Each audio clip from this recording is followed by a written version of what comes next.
Le conte de fées anglaise Cendrillon, une histoire qui a enchanté les cœurs de générations. Dans un petit village, il y avait une jolie fille prénommée Cendrillon, dont la vie était remplie de joie et d'espoir.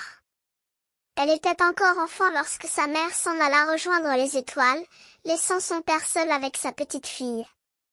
Mais bientôt, son père se remaria avec une femme belle, mais cruelle, qui avait 2 filles déjà. Elles s'appelaient Drizella et Anastasia, et elle traitait Cendrillon comme une servante, lui faisant faire tout le ménage et ne lui laissant même pas le temps de se reposer. Cendrillon était une enfant douce et gentille, qui aimait la nature et les livres.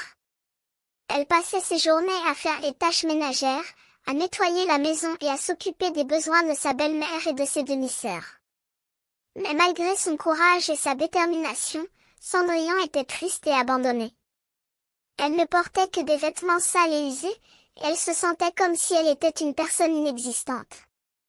Un jour, l'invitation pour l'anniversaire du prince arrivait à la maison.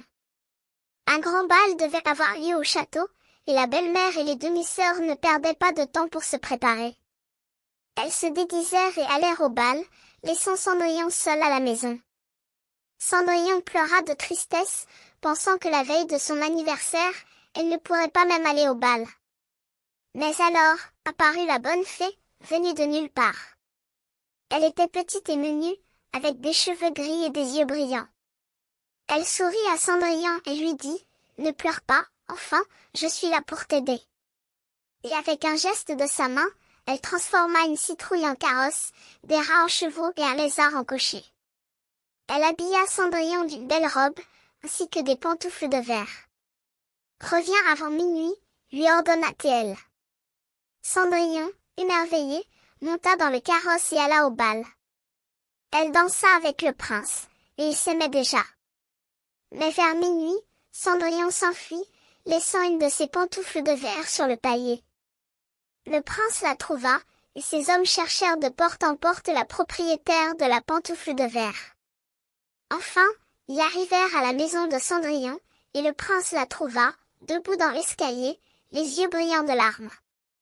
Le prince s'élança à ses côtés, et ils se marièrent, vivant heureux pour toujours.